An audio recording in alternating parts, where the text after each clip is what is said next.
Bismillah ar-Rahman ar-Rahim. Good afternoon, ladies and gentlemen. I'm delighted to welcome you to the third Abu Dhabi Sustainability Group webinar on reducing waste and living smart. As you might be aware, our panel discussion today was originally scheduled as a full session in Abu Dhabi as part of the 6th Annual Abu Dhabi Sustainable Business Leadership Forum and Awards 2020. Under the theme, delivering business growth and contributing to societal growth, with focus on why we need sustainable development and sustainable economy. I would like to start by sharing some information about Abu Dhabi Sustainability Group, ADSG. For the newcomers, the ADSG is an exclusive membership initiative established by the Environment Agency Abu Dhabi in 2008, with a mission to promote sustainability management by providing knowledge-sharing opportunities for government, not-for-profit, and private organizations in a spirit of cooperation and open dialogue. In today's session, we will explore multiple topics that include the principles of regenerative economics and the future of sustainability strategies, consumer responsibility, quantifying impact and setting goals for waste management, innovation on turning waste to resources, and how we can engage with our suppliers, local community, and stakeholders regarding waste disposal to help with the delivery of the UN Sustainable Development Goals. Furthermore, we will hear from the experts on how to turn waste into resources, as well as the role of innovation and adoption of circularity principles and how new business models are leading the way. The State of the Environment report published by the Environment Agency Abu Dhabi has introduced a number of measures to improve waste management, including public awareness initiatives and engagement in sustainable consumption, improved infrastructure based upon accurate data, incentive programs to encourage waste minimization, reuse and recycling, and enhanced enforceable regulations. The high amount of waste generated in Abu Dhabi has been the key challenge facing the Emirate over the last few decades, as a figure which has increased rapidly as a result of growing population and high consuming society. Numbers have shown approximately that 9.985 million tons of waste was generated in Abu Dhabi, and the Statistics Center the Abu Dhabi Statistics Center reported that the solid waste grew at rate of 6% annually between 2015 and 2018. With the support of the Environment Agency Abu Dhabi, our sustainability group is working in alignment to promote sustainability management practices by sharing the latest information and sustainability thinking within the region. Alongside, ADSG collaborates with the sustainability local and global experts to raise awareness on issues in waste and the innovation associated with reducing waste generation in the world. One recent example is the ADSG collaboration with its partners to host the premiere of an award-winning documentary film, Closing the Loop, with the film presenter and co-director Prof. Dr. Wayne Visser. The documentary highlighting how zero waste principles are delivering economic and environmental benefits around the world. I would like to encourage you all to watch this movie to get more inspiration from the pioneers, such as those featured in the film. I encourage you and challenge you to scale up similar business models, develop product innovations and customer solutions around the world to help us move to a circular economy. The link for this movie will be available in the handout section of this webinar. Globally, the world has been operating in a linear model in which we extract and take resources, make and use products, and then dispose of our waste. A circular economy involves transforming these linear processes and making them circular so that products are designed, manufactured, consumed, and eventually disposed of in a closed regenerative loop where everything is reused and nothing is wasted.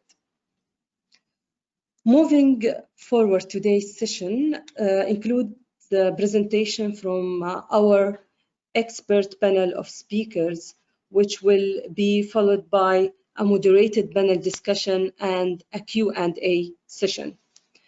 We are honored to have an excellent panel of speakers who will guide us with their expertise and help improve our understanding of waste management. Let me share with you some logistics to run this webinar smoothly.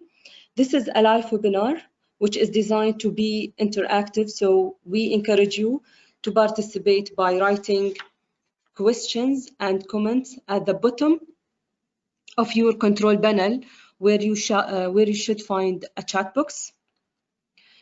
Your question and comments can be posted at any time during the discussion, and the question will be answered at the end.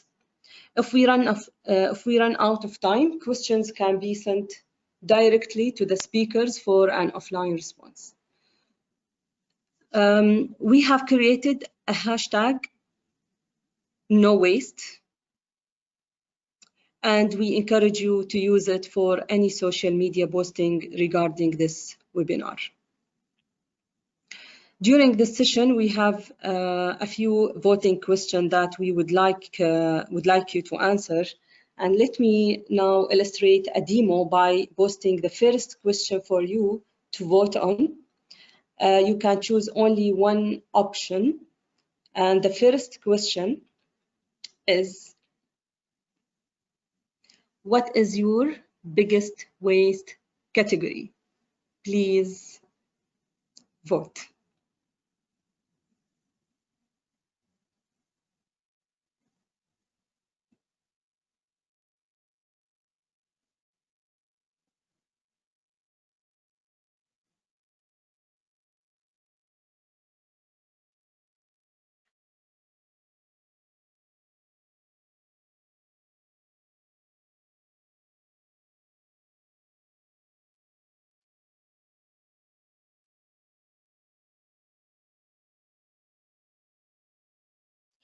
Thank you, everyone.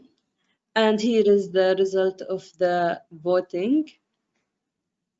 And of course, it gives a lot of perspectives for the audience and the speakers.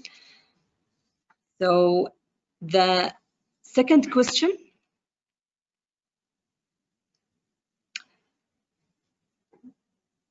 do you currently recycle your waste?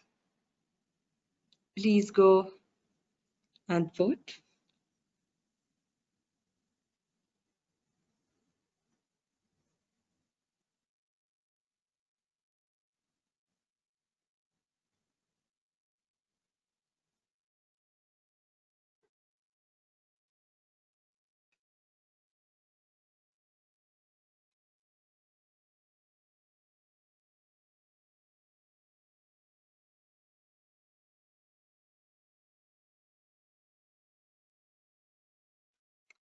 Great. Thank you. And finally, our last question. Which sector do you represent? Please vote.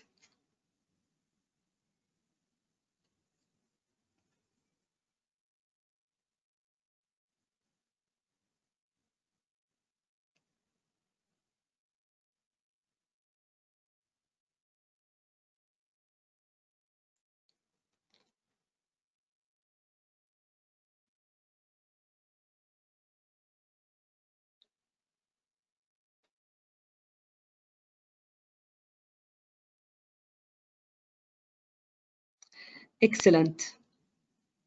So,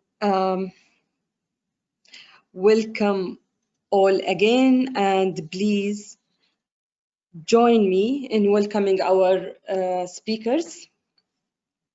Dr. Abir Sajwani, Senior Specialist Environment at Abu Dhabi Department of Municipal and Transport. Eric Schaffner, Principal Smart Block Beverages. Mateo Buffer, General Manager, ETUIX. Jason Cohen, Global Sales and Marketing Director, Green Eco Technologies. Muna Salim, Senior Advisor, Environment Agency, Abu Dhabi. And our moderator, William Ward, Client Engagement, Green Eco Technologies. And now I would like to hand over to you, William. Huda, thank you very much for that kind introduction. That's a very warm welcome to all our guests. It's good morning, good afternoon, good evening to what we have as a very international participation, ranging from as far afield as Australia, through Asia Pac, Middle East, Europe, and the UK. We have over 250 people registered on this call today, which is fantastic. And we'd like to thank you all for joining. We think you'll enjoy this very interesting session on waste, reducing waste and living smart. As Huda said, unfortunately, due to current circumstances, this live session should have been in March in Abu Dhabi, but with the powers of technology, we will survive. As Huda said, we have a very distinguished panel of keynote speakers. And I just want to also reiterate Huda's comments on the audience participation. You know, it's very important for you to, if you can, send in your questions, and we'll look to cover as many as possible during the Q&A session at the end. So at this point, I just want you to sit back, relax, while I enjoy while I introduce our very first speaker, Dr. Abir Sajwani. Dr. Abir is a senior specialist in the environmental planning from the Department of Municipalities and Transport in Abu Dhabi. Abir completed her education in areas related to environmental sciences, engineering and management. She has over 15 years of experience, and she's currently working on strategic environmental assessments for both the master planning and the regional planning in Abu Dhabi. Abir will be outlining the variety of waste verticals, policies and regulations. Thank you, Dr. Abir, and I'll pass over to you.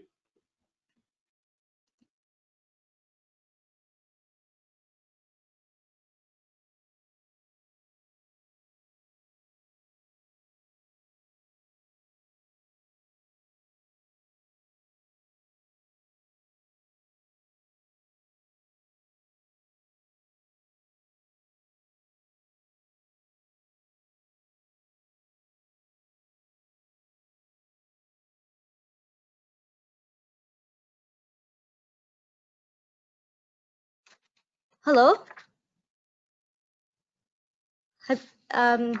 Hello. Yes, my name is Abir Sajwani. I will be talking about aspects of waste management and the regulatory framework in the Emirate of Abu Dhabi. And I will speak about the role of different entities within the waste management regulatory framework and their mandate, relevant waste policies, regulations, and principles, and their impact on urban planning. In addition, I will briefly mention the role of the consumer and the community with regards to waste management, and will mention some technological advancement in waste management. This is an overview of existing laws and regulations relevant to waste management, both on the federal and the local levels. Obviously, the umbrella for waste management is Law number 24 for 1999 for the development and the protection of the environment, and its executive orders. On the local level, DMT, the Department of Municipalities and Transport, is mandated with overseeing the waste sector, and the Environment Agency, AED, regulates the waste sector with policies and regulations. The Center of Waste Management, Tadweer, is tasked with the operational aspects of waste management. In the next slide, you will see a diagram describing the role of the different entities in relevance to waste management.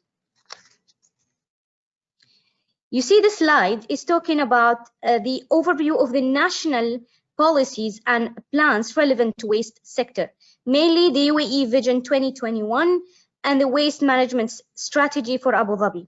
Also, Plan Abu Dhabi and the environment and economic visions have promoted the circular economy and the life cycle approach and value creation.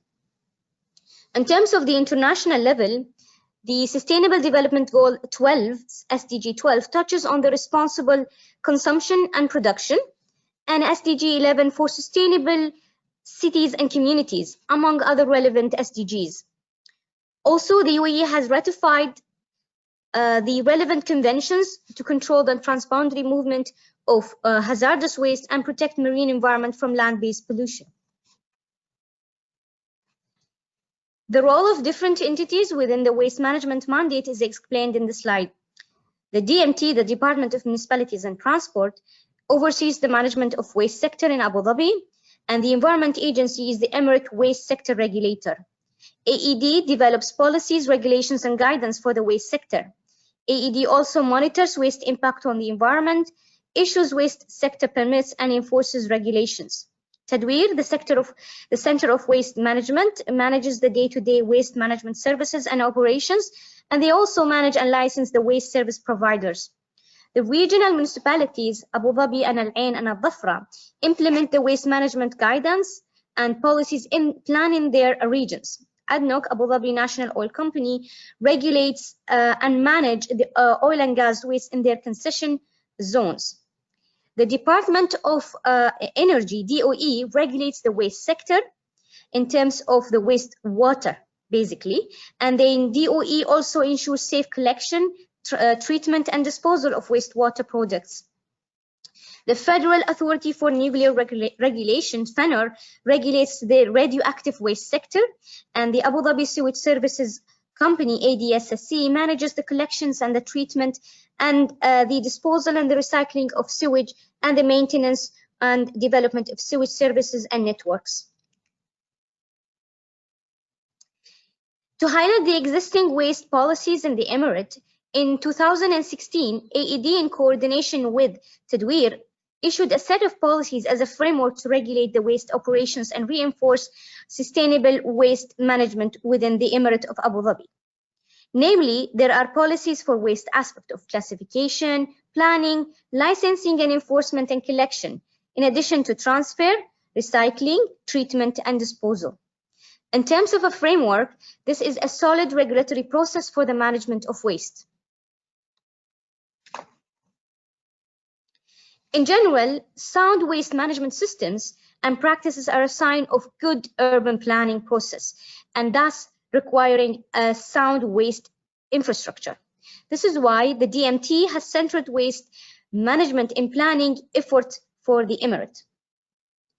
DMT has a number of planning manuals related to waste management, which are the Abu Dhabi Public Realm Design Manual, the PRDM, and the Utility Corridor Design Manual, the UCDM.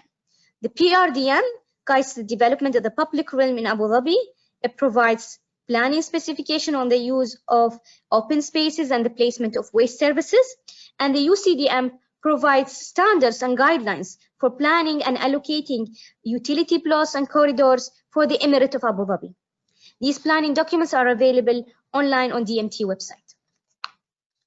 On another note, Abu Dhabi Sustainability Guidance, the Istidama per rating system for villas and building and communities, promotes sustainable green building design and resource recovery during design, construction, and operations of projects.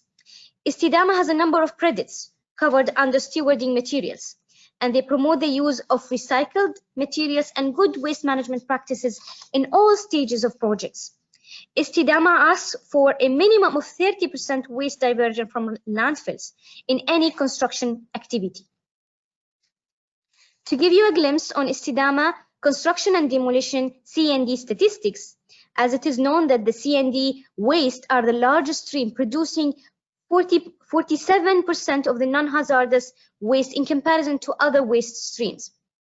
The waste statistics of 107 projects yielded the following results, in which 68% of C&D waste were predicted for recycling, and actually 84% of C&D waste were recycled.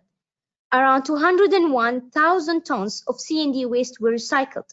This is really a great result in terms of diverting this much waste from landfills. The slide includes some waste management statistics relevant to Abu Dhabi. In general, main drivers for waste generations are population growth and economic development. Around 1.76 kilogram per capita per day of municipal solid waste was generated in 2018. More than 23,000 tons of waste is generated in Abu Dhabi each day. You can see how large are these numbers and imagine the amount of waste generated every day. The C&D, the construction and demolition waste, are by far the largest type of waste generated, followed by industrial commercial waste, agricultural waste, and then municipal waste. Meanwhile, recycling efforts continues across the Emirate, where in 2018, 28,000 tons of plastics and 24,000 tons of paper was recycled, among other recyclables. The challenges of waste management include rapid economic development without matching waste infrastructure, as well as illegal dumping and uncontrolled landfills and waste disposal sites. Public awareness, improved infrastructure, and incentive programs for waste minimization, recycling, and enforceable regulations play an important role in enhancing the waste management practices. Promoting whole-of-life cycle thinking, sustainable supply chain management, and circular economy, while in addition, service-based economy across Abu Dhabi, different sectors are essential to ensuring meeting the government's set waste management targets and objectives. Now we have a poll question for the audience. Who do you think is responsible for waste management in the Emirate of Abu Dhabi?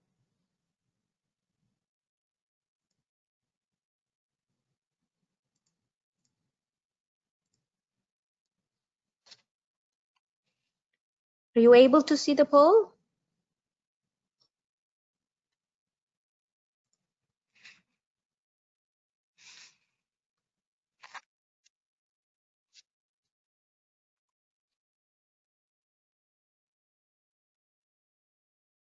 Okay, so let's give the audience some time for answering.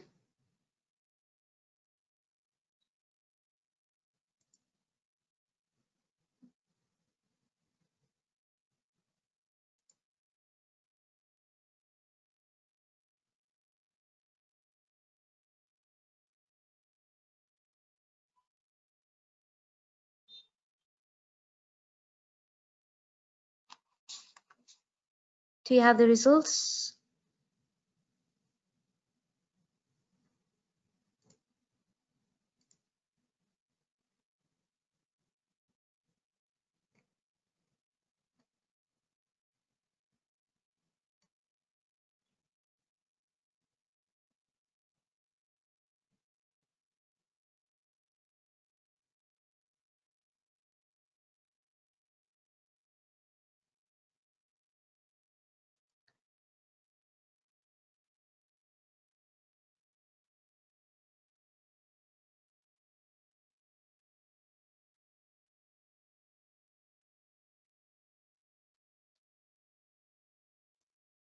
I'm not able to see the results, unfortunately. That's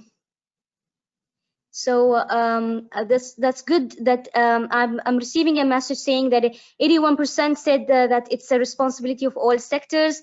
I'm very glad to hear this answer, and that just gives us an idea that yes, it's a responsibility of everyone. So let's continue with the rest of the presentation.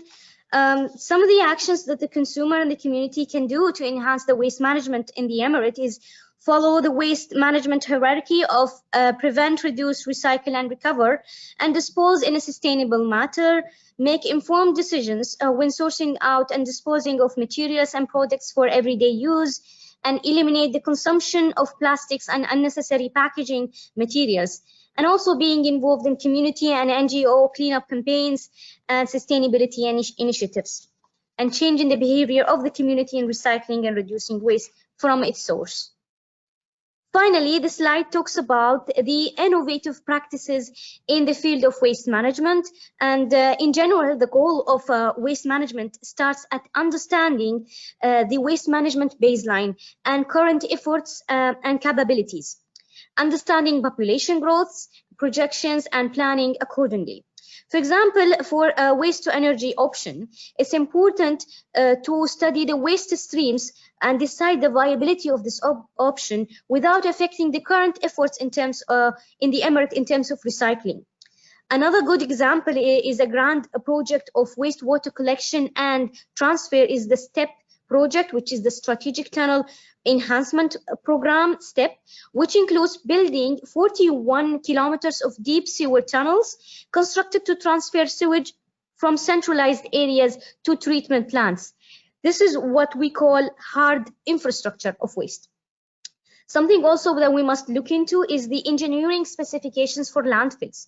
As landfill age, controlling the leaching to groundwater and soil and ensuring landfill safety and stability as methane and other gases come from the decomposition process of waste become a concern. Waste startups and investing in the youth would be ideal to promote awareness and to contribute in the waste management of the Emirate, which falls under what we call a soft infrastructure of waste management. Innovations such as smart bins and sensors and optimized waste collection systems, turning waste to building materials, and manufacturing green cement, which stores CO2 to enhance its composition and strength. All of these innovations, if they are practiced and promoted at a large scale, they can make a huge success in redefining the waste picture of the Emirate. This is it, and thank you everyone for listening. And over to you, William. Dr. Abir, thank you very much indeed. It's very encouraging as well to see the drive and direction from your department and the encouragement of innovation and technologies for waste management going forward, which leads nicely into the rest of our keynote speakers. Next up, Eric Schaffner. Eric has worked in the beverage and packaging industry for over 20 years and in a variety of commercial leadership and operational roles worldwide. He relocated to Dubai, where he met his partners who all share the same values and willingness in helping change habits in our society, health, sustainability, but he wanted to do more. Sensitivity to growing issue of plastic pollution, they decided to create Z-Loop, an innovative circular economy rewarding program to make our planet healthier. Eric, please share with us your vision. Thank you, William.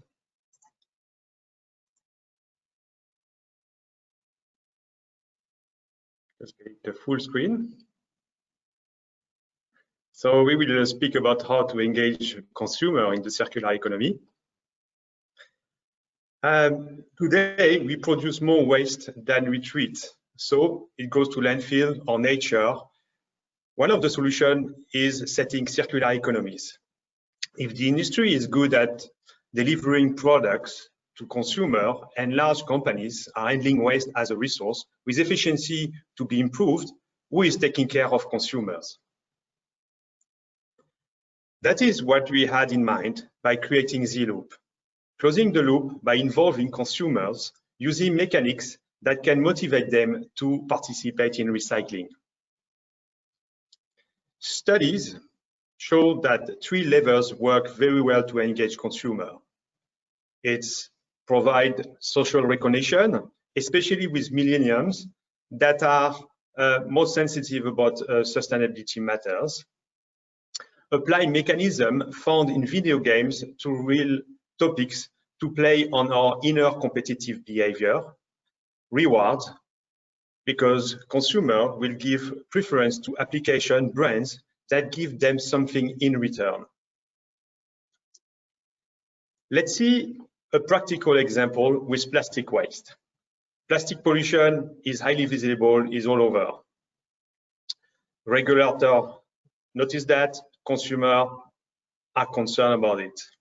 We see more and more regulation coming, whether it is a ban, whether a deposit scheme, while consumers also express their concern.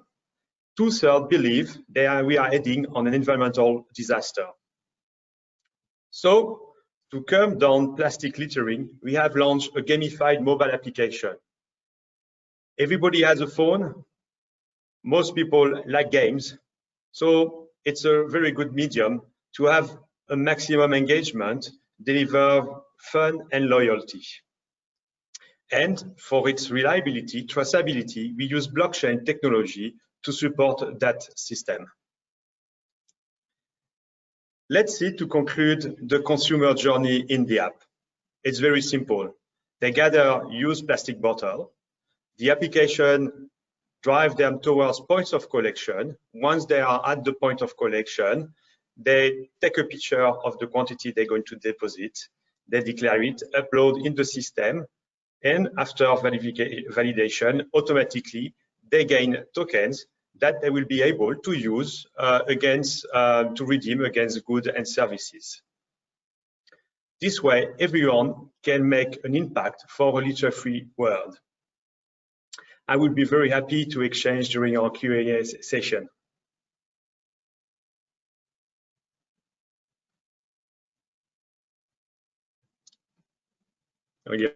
Eric, thank you very much again. It's interesting how I think everybody now carries a mobile device, and it's very interesting to see how you're adopting that to help encourage waste management at this sort of level. Thank you. So next up, Mateo Buffer. Very interesting, Mateo. Mateo is a young Swiss social and environmental entrepreneur. He's part of several international organizations and companies in the promotion of ethical and sustainable innovations, products and services. Mateo also holds the role of president of the Swiss Business Council in Abu Dhabi, and he will be sharing with us some exciting developments for repurposing of plastics. Thank you, Mateo.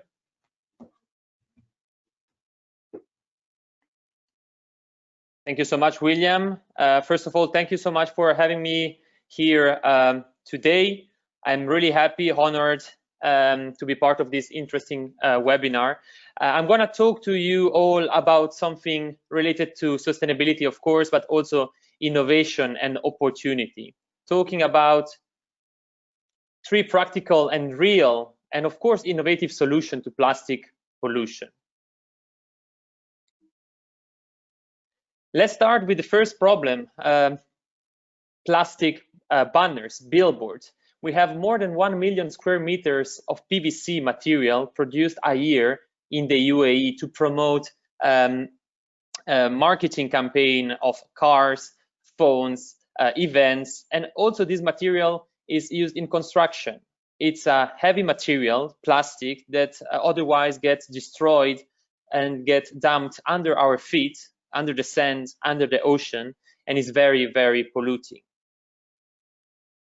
This is what is supposed to happen to this material, to this colorful material, without the help of our company that we started more than 10 years ago in Europe and brought here in the UAE.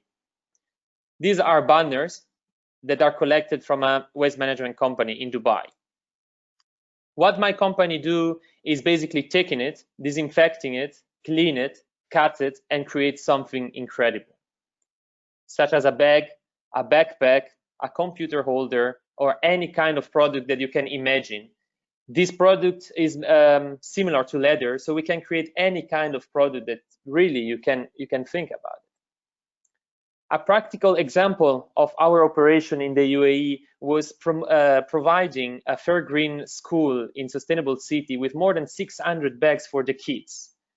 We have to remember that each piece is unique because this material is not recycled, it's upcycled. So what we give, it's more value to a product that otherwise is destined to be destroyed, costing money for the society, for the government, and also being a very big cost for the nature.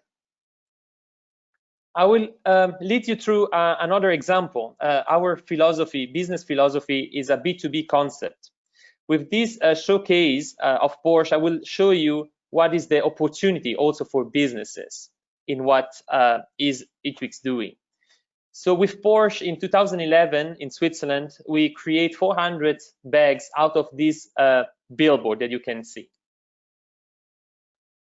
In Switzerland, of course, we have different laws and you have to pay to destroy this material. The cost for Porsche itself was $500 US, or decide to join our mission and vision. As I said, we create 400 bags, unique bags in the world. Our cost production, so what my company paid to create these bags, was $30. So having for us a cost of $12,000. After 2 weeks of production, we resell it for $70, making $28,000 in just a few weeks. Of course, what we add was a certification label that shows where was the billboard, how many people saw the billboard, in which location, and which part of this poster you can carry around. Porsche in 2 days sold out these 400 bags in all the shops in Switzerland. Their selling price at the retail price was $350. Now you will say, as a company, in just two weeks of production, we made $16,000, not bad. But if we look at what was the net profit of Porsche, we're talking about almost 500,000 dirhams, $112,000 US. So what is our concept is turning from a cost perspective of $500 to a very massive net profit of more than 100,000. So this is something that, of course, it's very important in our philosophy and mission and vision. Let's see another case. An average of 1,182 plastic bags are used per year by the average UAE resident. This is a massive amount. Everybody knows that, of course, you go to the grocery, you buy a banana, can of Coke, and some soap, and they give you 3 different bags. Now, this is part of the mistake of everybody, us as a consumer to accept it, the shop to give it, and probably the government to allow this. Something incredible happened last summer. We are talking about 1 year ago. I was one of the judges in a startup competition organized by Amity University. And there was a very young guy in the bottom right side of the screen who presented something amazing. And I completely fall in love with his philosophy and his product. He created the first world shoes made out of upcycled plastic bags. So this gentleman won. And the same day, I shake his hand and I said, I want to be part of your project, of your company. And I decided to invest as an angel investor part of the money to start this adventure. Now, what happened less than 1 year after this shaking hand situation, we brought on board 5 other co-founders. Everybody's in a different field, from the e-commerce to the production to the marketing to the PR. And we closed our first round of investment a few weeks ago, almost a million dirhams of investment. So each pair of shoes are made with 15 plastic bags and 22 plastic bottles. There are also vegan shoes because we use vegan glue. There is no animal involved in any part of the production. And also what we are very proud of, it's not sustainable only from environmental perspective, but also from a social side. We were able to produce these shoes very cheap, using cheap labor kits, underpaid women, but we said, of course, no. We decided to partner with one of the biggest multinational company in the shoe industry. They decided to help us to invest in creating more than 25 prototypes. And of course, we decided to partner with them because they are certified in terms of water consumption, electricity consumption. They pay the right amount to the people, and every 3 months they get audited by an external company to be sure that everything is correct and fair from the employees and also from how the products are made. As I said, it was a very fast adventure. I never expected that this was the return straight away. So we were published in different newspapers around the world. And this young man also won several prizes in competition, including Sharjah and Abu Dhabi. We will be ready to launch at the beginning of September with our online shop and also having some retail in few key cities. Now, of course, we talk about two businesses, one with a B2B concept, one with a B2C concept. And now I want to give another example of a non-profit organization that can make a massive impact for everybody. By 2050, the ocean could have more plastic than fish. This is very scary information, and something has to happen to change this. In June 2016, we decided to try and build a boat entirely from plastic collected on beaches and roadsides in Kenya to show the potential of already used plastic. And 2 years later, in 2018, using over 10 tons of plastic waste and 30,000 flip-flops, we succeed. So this right side of this picture are flip-flops collected from the beaches. Built on the island of Lamu using traditional down builder and techniques, the world's very first 100% recycled plastic down launched in September 2018 and recently completed its first groundbreaking expedition, sailing over 500 kilometers from Kenya to Zanzibar, Tanzania. But of course, it has never really been about the boat. We simply want to demonstrate that single-use plastic doesn't really make sense. And we hope people around the world are inspired to find their own ways to repurpose already used plastic. Through this campaign, we were also being invited by the United Nations General Assembly in Kenya. Overall, we had more than 450 million impressions through social media, through newspaper, journals, and TV channels. We always believed that our positive message on brightly colored dhow will attract the world's attention to plastic pollution by making them stop and smile. However, the response has been far greater than we could ever imagine. Now, our hope is to take the plastic revolution from Africa to the world by building a much bigger ocean faring boat. Our aim is to sail around the world to connect corporates, individuals, and load market who holds the keys to turning the tide on plastic. Wherever you may live, the reality is that we are all standing on the edge of a global calamity. Urgent actions are needed, so we urge you all to join the plastic revolution and make your voice heard. This is a picture of the United Nations General Assembly in Kenya. This is a picture of the boat sailing. And this is another nice picture. Of course, what we did is also teaching kids around Kenya how to repurpose or recycle plastic, and also creating a collection on the beaches. So from my side, that's it. You can connect with me. I'm very open to any question at the end of this webinar. Please follow us on our social media. Thank you so much for the opportunity. I'm really happy to be part of this.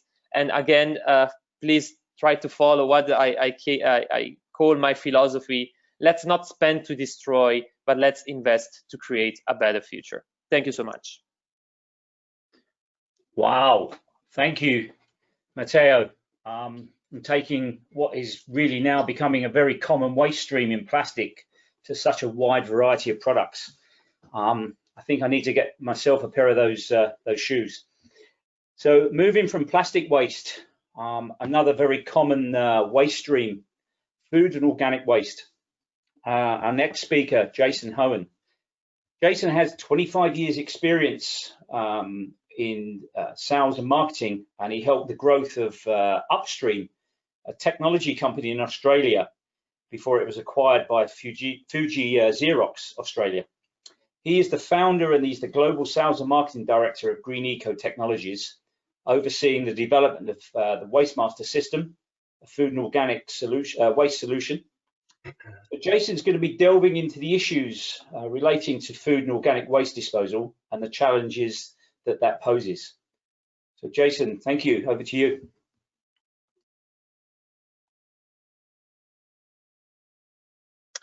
Thank you, William. Hello, everybody.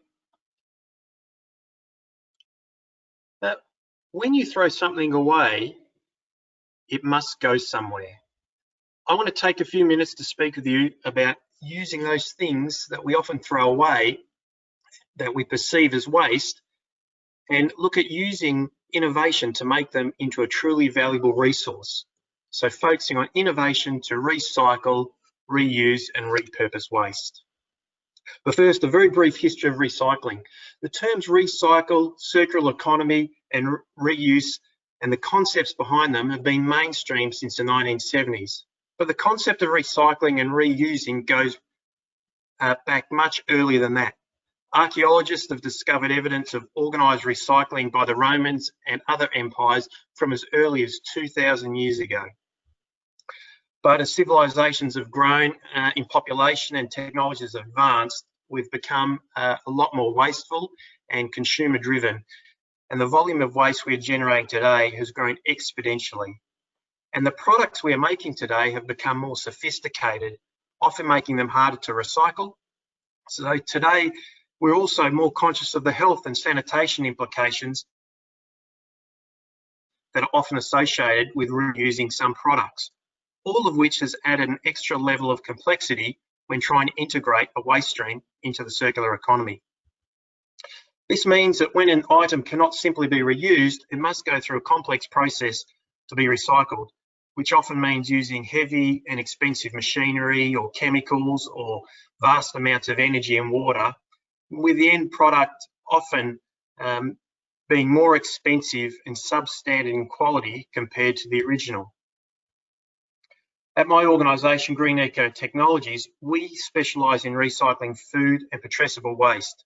So I'm going to focus on that, but these principles apply to most waste streams. Back in the 80s and 90s, there was a very popular product called the Insinkerator. It was a macerator that was installed into your kitchen sink. You'd use a lot of water to push your food waste into it, where spinning blades would chop and crush up the waste and wash it into the sewer system. This machine was marketed as an environmentally friendly way to dispose of your food waste, which would be dealt with at the other end and reused as a fertiliser or some such thing, just like our toilet waste might be. The problem was large amounts of our precious drinking water were wasted every time it was used. And undigested food waste is not like human waste. In fact, it causes many problems for a sewage system. If food has not been processed by our digestive tract, it still contains fats and starches and oils and sugars and grease and proteins, all of which work against a sewer system, clogging and breaking pipes, creating toxic gases and overloading water treatment plants. In 2017, there was a 40-tonne fatberg that had to be removed from the sewer system under London, which extended for more than 250 metres. But London is not alone. Fatbergs are a regular occurrence in most major cities and are a major issue for all urban areas. Why? It's because we're still doing today the same things we were doing 40 years ago. Too often we find it easier to just continue doing what we've always done. Unbelievably today, you can still buy the Insinkerator for your home. But even worse, you can still get commercial versions that are very similar, but now they've got cool marketing names and they've given a healthy dose of greenwashing and they're marketed as being environmentally friendly.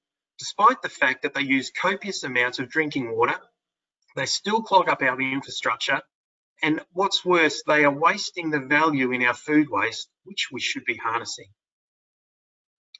What we need government and industry alike to invest some of our technological advances to not just making new consumer products, but to come up with innovations to recycle and reuse the products we once saw as a waste and harness it as a resource. The good news is that there is an emergence of innovations right now that we all need to evaluate and compare against the old ways and embrace as a new normal. A big part of these new innovations and innovative systems that are emerging is not just about the process of actually recycling and reusing something that is being discarded as waste, but it's also about being able to capture the metrics around that waste, whether that be volume or weight or patterns of production, when and where the waste is produced, and even drilling down to individual items. This data capture allows us to really understand our waste. And once we can get a good measure on a particular waste type, we can then manage it.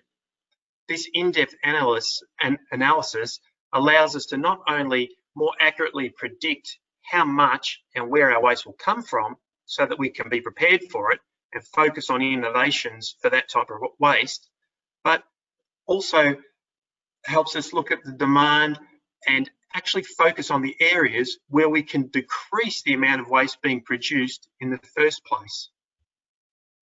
Now, in the current times that we're in, I don't need to remind anybody about the importance of health and safety, and in particular sanitation. Waste inherently attracts bacteria, pathogens, and disease-spreading vermin. It is vital our recycling systems and new innovations that are being developed keep safety and sanitation at the forefront. This needs to be for the use of the systems, it needs to be for the process, and most importantly for the end product of the recycled waste stream. And when we do recycle a waste stream, either to be used again in the same way it was originally used or recycling it into an alternative resource, it needs to be a valuable product at the end, providing greater benefit than the resources that we use to recycle it. We need to make sure that we don't use up significant amounts of other resources in the process. We need to look at innovations that can take a waste stream, apply a little of something else, maybe some energy, for example, and then produce a valuable product at the end that is greater value than the resources used in the recycling. But it also has to be cost effective. It's no good developing a system that does wonderful recycling if it costs a fortune to set up and run. There are already some great products that offer a lot of value being created from waste, and we saw some of them from Mateo's presentation, which are fantastic. But there's unfortunately an equal amount that might look good on the surface, but in reality, the resources used in the process far outweigh the end product value. At Green Ecotech, we've spent the last 5 years studying the global problem of food waste and developing and refining a technology to safely break down food and processable waste and to turn it into a new product that retains the high calorific and nutrient value of the waste and leaves it in a format that can easily be stored and transported. Our Waste Master also reduces the financial burden of food waste. But most importantly, when waste is processed by our system, there is 84% less greenhouse gas emissions compared to sending waste to landfill. This unique innovation also provides live data and tools to measure and analyse the waste being processed. It also overcomes the many issues associated with food waste, whether that be bad odours, vermin, the spread of disease and pathogens, the daily need for heavy vehicles to do pickups and cold storage in warm environments. But the best thing is we can take the waste stream that is high in calories and nutrients that would normally rapidly degrade and rot and foul up our environment, and we turn it into a product that has real value that far exceeds any resources used in the process. The Waste Master turns food waste into a valuable resource that can be used to create green energy or as a high value fertiliser or as a high calorific feed for livestock and fisheries. I believe our Waste Master is the kind of innovation that we need, but we need regulators and industry to recognise that many of the so-called solutions being used today are actually not helping the environment at all, and move to prevent the use of these old harmful ways and embrace the new innovations that can truly help us reduce the impact on our precious and limited environment. Thank you for your time today, and thank you for your commitment to improving the sustainability of the UAE. Thanks, William. Jason, thank you very much. And, not only some scary images there, what's going on underground, but some very strong insight into the food and waste industry. Sorry, food and organic waste industry.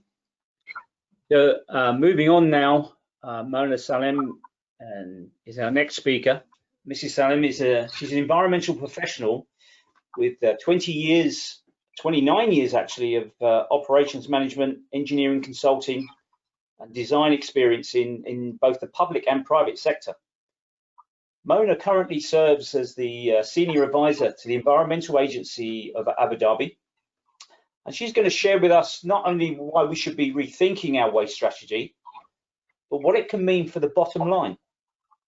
Mona, we're very keen to hear more about it. Thank you.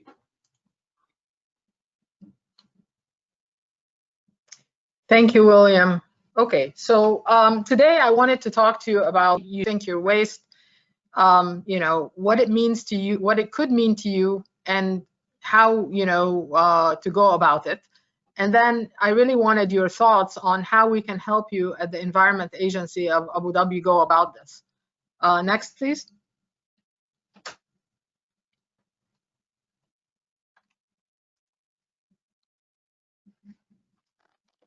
I won't speak too much about the environmental impact of waste. There's a lot of information about that, lots of data, but I just want you to think about a few things just to understand the size of the problem. In 2016, the world generated about 2 billion, a little over 2 billion tons of waste.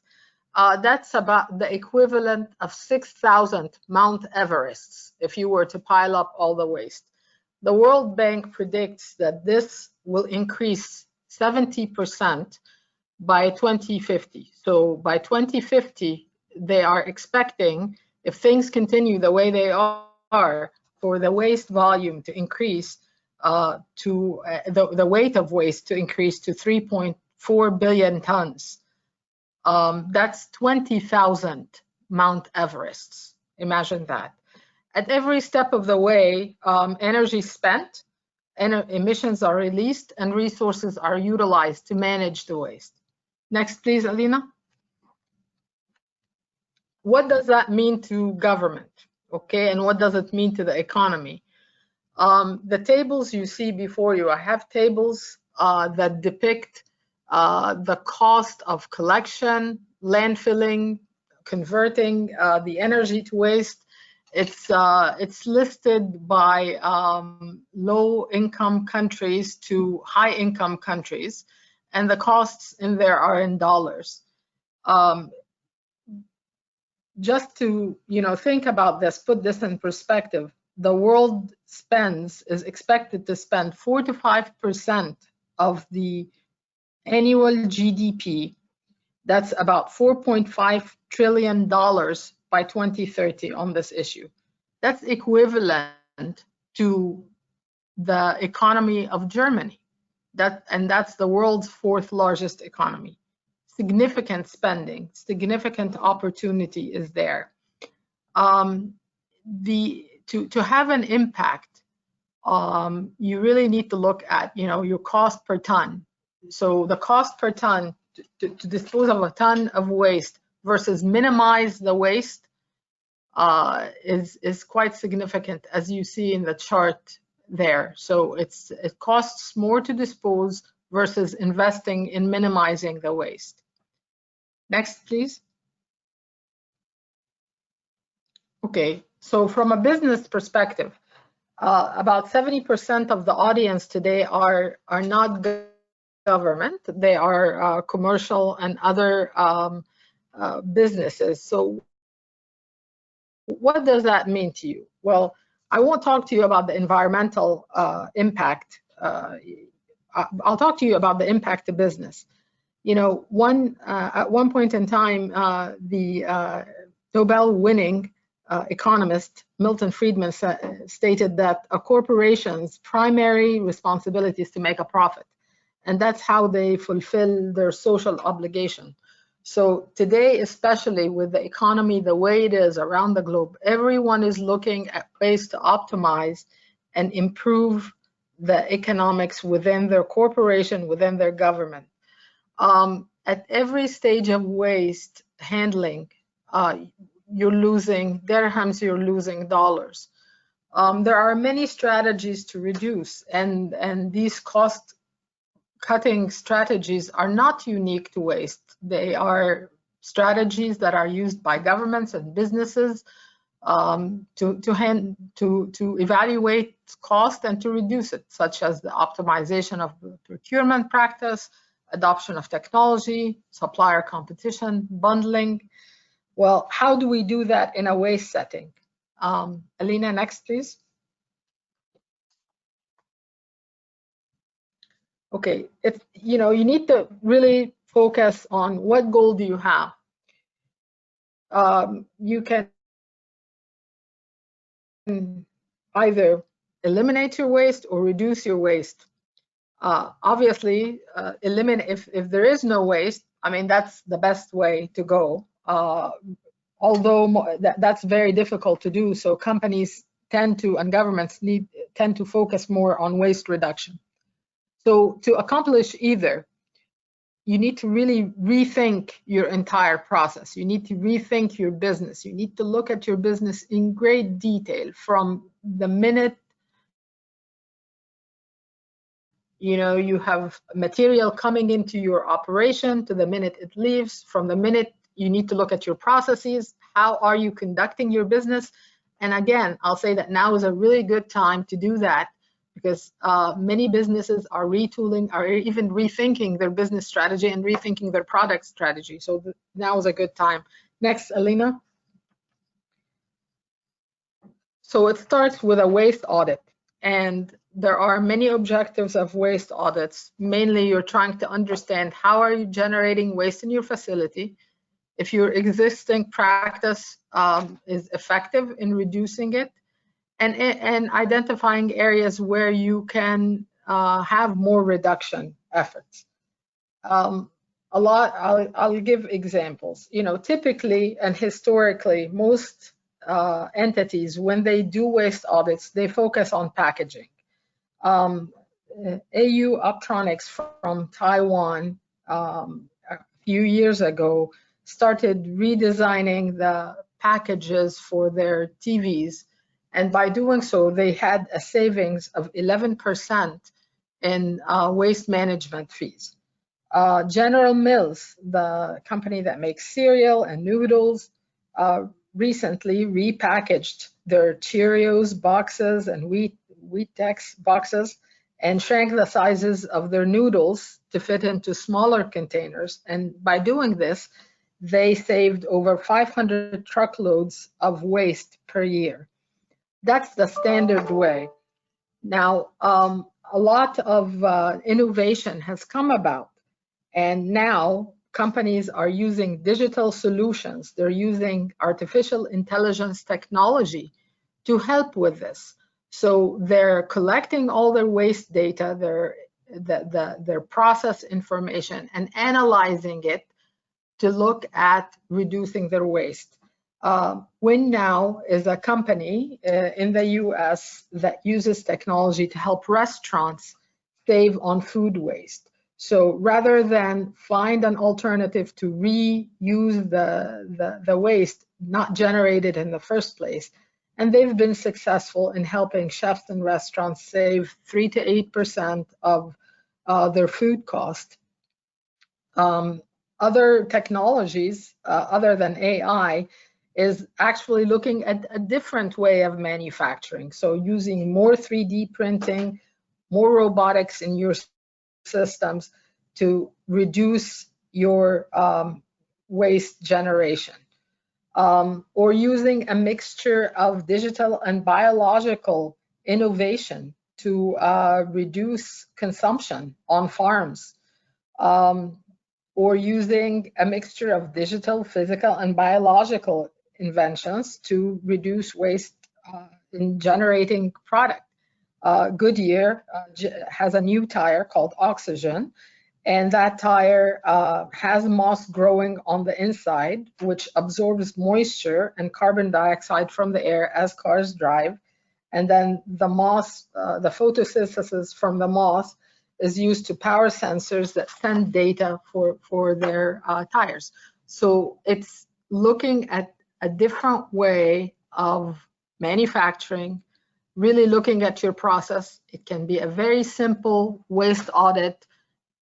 You can change your procurement strategies, rethinking, do I need to use paper marketing materials? Do I need to give gifts to my clients? Is this even necessary? All the way to analyzing your data using AI to resequence your processes. So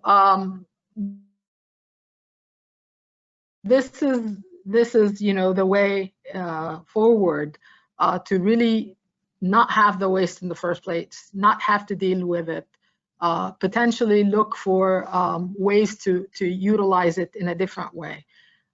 Next, Alina.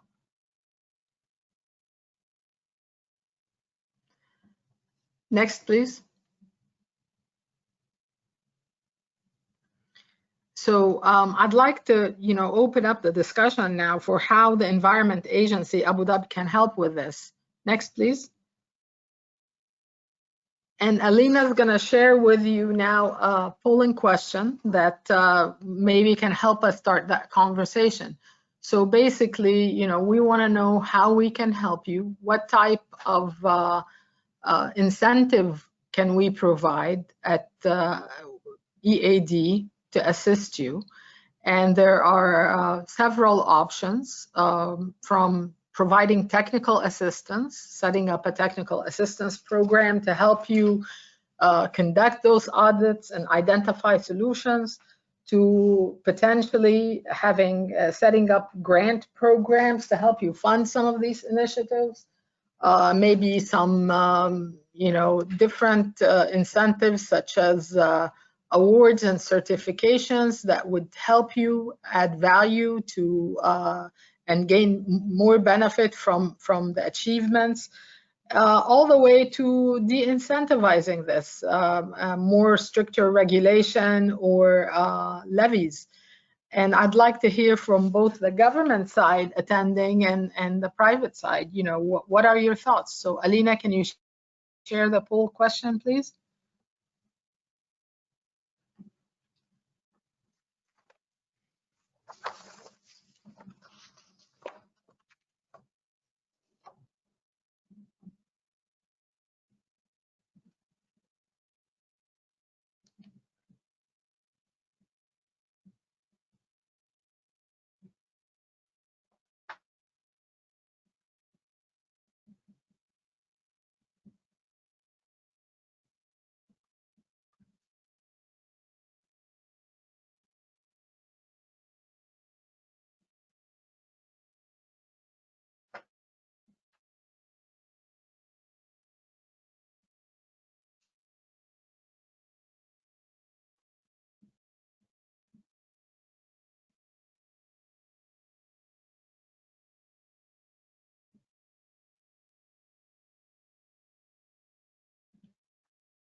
So it seems like the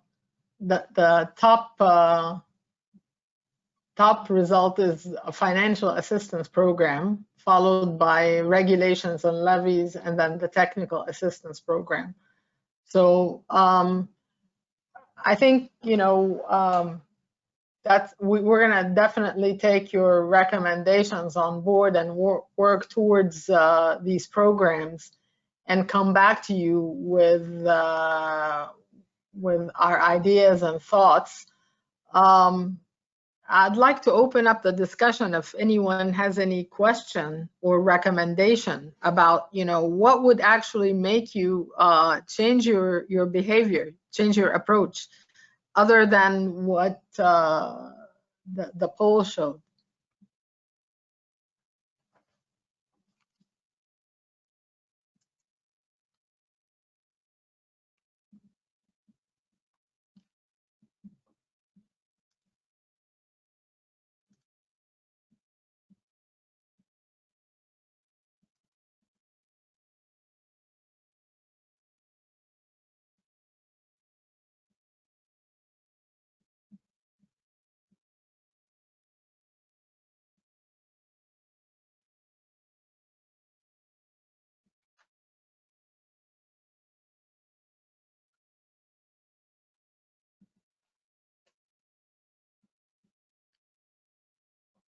Thank you for your feedback. And, Alina has our contact information, so please feel free to reach out to me if you want to follow up.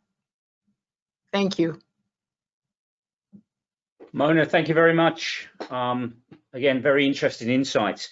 We're getting many questions coming in from our audience, and we will endeavour to get to all of you on this actual webinar. If not, we'll get to you via email afterwards. What I'd like to do, because we don't have a great deal of time left, I'd like to try and get a couple of questions to our panel. First of all, Dr. Abir, if I could come to you, I actually have probably two questions rolled into one that's come up. Are there enough policies and regulations to govern the waste sector in Abu Dhabi? And I guess in line with that, what are the challenges facing the waste management sector in Abu Dhabi? If you have your thoughts, please. Yeah. Thank you, William. For the first question, in terms of the regulatory systems and the policies, yes, I think we have a very solid waste regulatory system in Abu Dhabi. However, there's a huge implementation and enforcement gap. The government, even with its great efforts and huge projects in the waste sector, is still lacking resources to solve all the constraints and boost the waste management sector even further. They can only do so much. So that's why the government requires the support and the collaboration from all community and the informed citizens on the sound practices of waste management, such as reducing and reusing and recycling. In terms of the challenges facing the waste management sector in Abu Dhabi, yes, a major challenge is facing the cultural diversity and the ability to deliver waste management awareness to certain groups in the community. These diverse cultural groups have different understanding to what is acceptable and what's normal in waste management. So practices such as littering in the public beaches and parks and campsites, even small behaviors like spitting and incorrect disposal of chewing gums are uncivilized behaviors, and they also pose a major concern when it comes to waste management and even health concerns with the recent COVID-19 as well. So these are like a double problem to us, even in terms of the health and the hygiene. I hope that answers these two questions, William. Yes, it does. Thank you. You just touched on a subject that's close to everybody at the moment, COVID-19. If I could just extend that then and say, how has COVID-19 contributed to increasing the waste problem? Yeah. So in COVID, with regards to COVID-19, and we've seen an increased use of masks and gloves, and the problem also has deepened as we see masks and gloves scattered in the streets, and they are also causing a health and safety and a waste management concern. The majority of people receive waste management messages coherently and implement the issued regulations and directions. So what we see is that the response to this pandemic has been requiring collaboration from citizens and residents and the government. So that's why we need to do the same response with regards to any other challenge such as waste management. It really starts with how we define waste how we see waste. If waste is seen as a still waste, as something with no value, that's the problem. It should be seen as a design fault, and it should be seen as a byproduct rather than a pure waste in our process. So it's actually a byproduct that can be used for further processes or other processes that are using this input further in their industries. Thank you, Dr. Abir. William, Eric, if I might follow up on the COVID impact, what we're actually seeing from an industrial perspective and commercial perspective is a decline in waste generation. The numbers show that it's going down. Littering, as Dr. Abir mentioned, is increasing, but it's declining across the other sectors. I think while the expectation is for waste to increase, it is increasing slightly on the domestic side, but from the business is going down. And I would just say that as people rebuild the economy, a lot of companies are going to be looking at retooling and reducing their costs. So this is there's a great opportunity to reduce waste across the board. Thank you, Mona. Yes, good point. Very good point. Eric, if I can come to you. We hear a lot about blockchain, some negative, some positive. What is the benefit of using blockchain in your particular application or solution? Yeah, well, as you know, blockchain is considered as the fourth industrial revolution that has several benefits. In our application, it allows setting a new economy for the waste, where value is created by the use, the velocity, and the traction within the ecosystem. It's not based on the residual value of the material collected.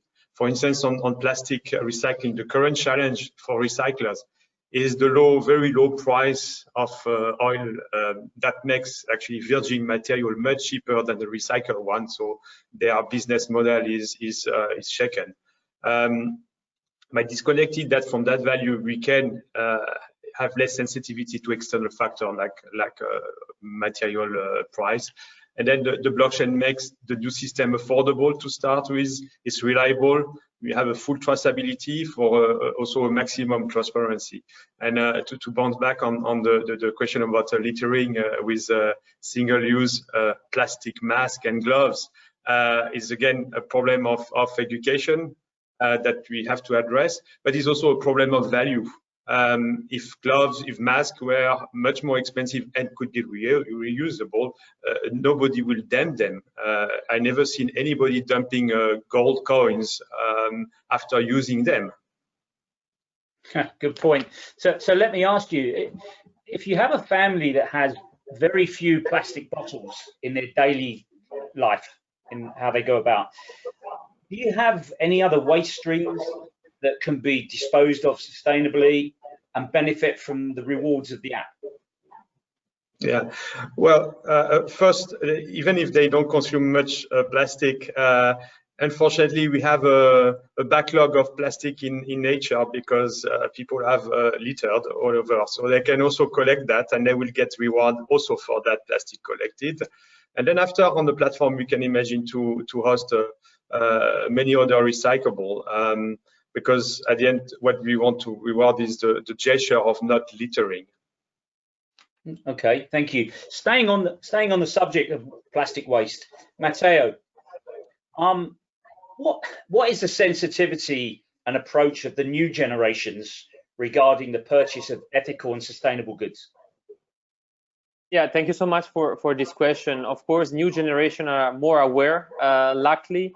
And also they are more willing to pay for sustainable and ethical products than before. So the new generation, they're not just looking at the good brands in terms of visibility and Instagrammability, if I can use these words, but also the ethical part and the social part that this brand has inside.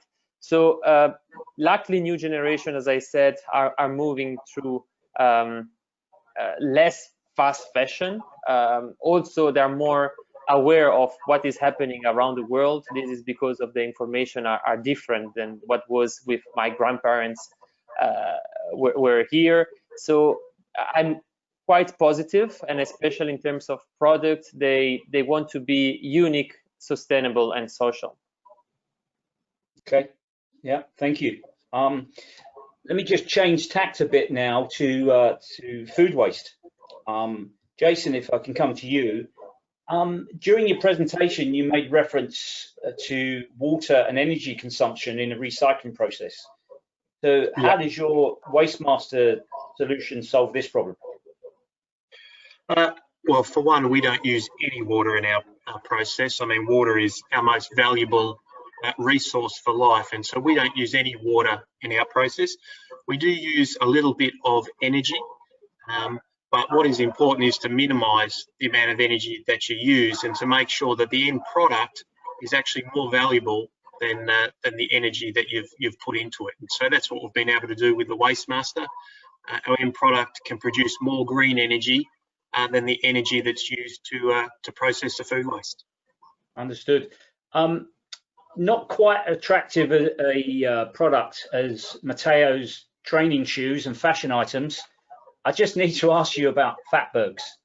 Fatbergs, yes. Yeah, you mentioned they could really happen anywhere. You know, I can see that in London. You know, we have a very antiquated, almost Roman sewerage system. But when you look at places like Abu Dhabi and Dubai, you know, I've watched that grow up in the last probably 15 years. You know, new cities, new infrastructure. So, you know, they're not going to suffer the same problems, are they? Well, you'd think so, William, but the fact is that every city, and Abu Dhabi is no different. Being a modern city, it does have a more modern sewage system than London, for sure. But all of these cities are growing exponentially, for one, and that is putting pressure on the systems. But modern systems, sewage systems, are actually designed for sewage. They're not designed for solid food waste, even if it's been chopped up and macerated. That's not what they're designed for. And I think the designers of the sewer system assume that the modern person would be smart enough to realise that. But unfortunately, as we still put food waste down in the sewer, we still have all those problems, whether it be Tokyo, Melbourne, Abu Dhabi, Dubai. The sewage system all have the same issue of having to constantly be cleaning out fatbergs.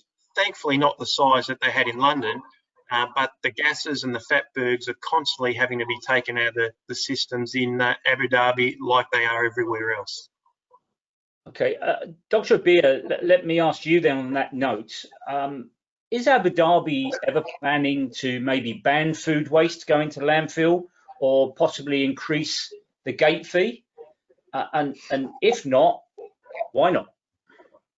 Okay, in terms of food waste in particular, you know, there's a lot of applications for food waste. It's not just in one sector. There's agricultural applications to food waste. So there's huge you know, incentives for people who are for agriculture farmers to use the food waste for composting, to generate compost and to make fertilizers.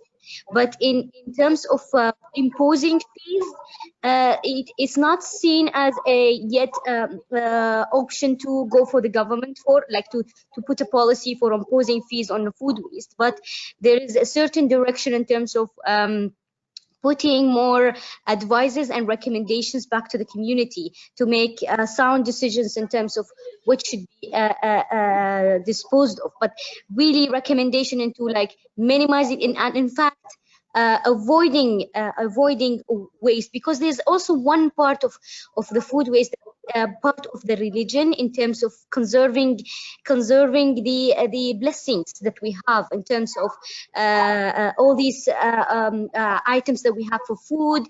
There's a particular religious sort of context here to try to preserve and try to consume it rather than throw it back in the trash. So it's really more of giving advices rather than imposing fines and going that direction. But there is also other applications in terms of agriculture. That's a good point, and that's pretty much changes as you get the different cultures, I guess, around the world. So on that note, Jason, green eco technologies, do you have any form of plan or thoughts about how you can incentivize people to reduce their existing food waste volume? Sure. I mean, one of the big problems, William, is most people don't know how much food waste they have. They can have a decent guess at it, but our experience is very few people know how much food waste they have. So what's important with whatever technology they choose to process their food waste, that it has the ability to get metrics on how much waste they have. Our experience with our customers is that once they've put a waste master in and they can actually see how much waste they're producing, when they're producing it, how it's being produced, then they are then able to look at ways to reduce the food waste that they're creating. A lot of people think that our company would be happy with the high level of wastage in food that happens, but we're not. We can have a great business processing chicken heads, fish guts and potato peels. We don't need to be processing casseroles and bread rolls that are cooked for human consumption. And so whatever system people use, it needs to have those metrics so they can see what waste they have and look at ways to reduce it. And then whatever they can't reduce must be recycled, not sent to landfill. Okay, good point. Look, I'm very conscious that we're starting to run out of time. I would like, we can't get to all the questions, which are fantastic being raised by our audience, which we really appreciate, but we will get an answer back on those. But just for our panel, before we wrap up, 2020 was set to be the year for the real change in terms of sustainability. You know, but we've all seen the global pandemic, how COVID-19 has impacted that momentum. And it's reported by the UK government, I would add, that on a survey, only 9% of Britons reported they wanted to return to normal after lockdown. So what it seems to be showing that the pandemic has shone a much needed light on the pre-existing issues. And I suppose it could be said that the need for a systematic change could not be greater. So before we really close out here, I just want to come to the panel and just ask what you personally want our audience to take away from this session. You know, you've all given some fantastic presentations in different aspects. Maybe Dr. Abir, if I come to you, you know, what's the key message that you'd like the audience to take away? The message that I think is important is that the responsibility of waste management is actually upon all of us, not just the government, but also the community, and everyone has a shared responsibility in this, you know, solving this challenge. That's the most important message to take to the community. So we're all in it together, right? That's the key message. What about Eric? You know, what's your message? Yeah, well, the responsibility is for all of us, and then after we have different direction to do. We can use the carrot or the stick. We believe that engagement will come more with positive approaches than just penalties on systems. Mona, could I ask you what your thoughts are, please? And we are running out of time, so I will get to all of you, but we have to keep it short. Sure. My thoughts are don't generate the waste to begin with, and utilize the resources to put more value into your product or process. Thank you. Mateo. Yes, from a product side, just don't buy stuff because it's Yellow Friday, Black Friday, Purple Friday, or whatever. is the Friday.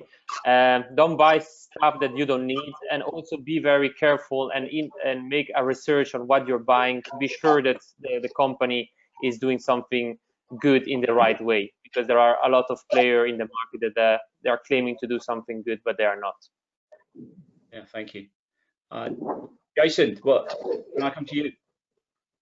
Thanks, Phil. I guess my message is I often hear people say that recycling and sustainability is expensive. It doesn't have to be. If we work together, it can actually add to our economy. There's plenty of innovations and technologies out there today that can recycle majority of our waste. We just need people to have the will to do it, to take the effort to look at those systems and then take the time to implement them, and we can really reduce our environmental impact without negatively impacting our economy. It's pretty simple. We just need to do it. Thank you. So it's pretty much a consistent message coming across from the panel.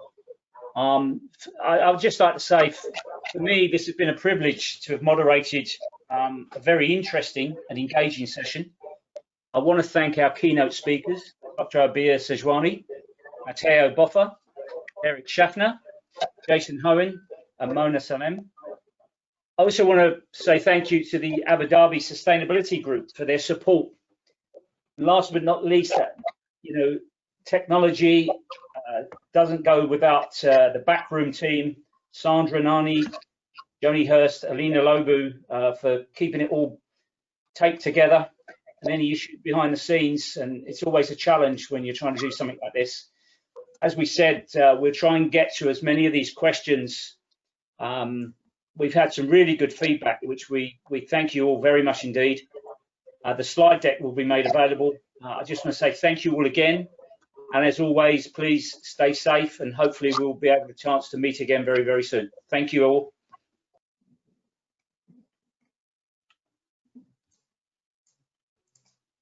Thank you. See you in Abu Dhabi. Thanks, everybody. Thanks to all the attendees. Bye-bye. Thank you. Bye. Thank you. Bye-bye.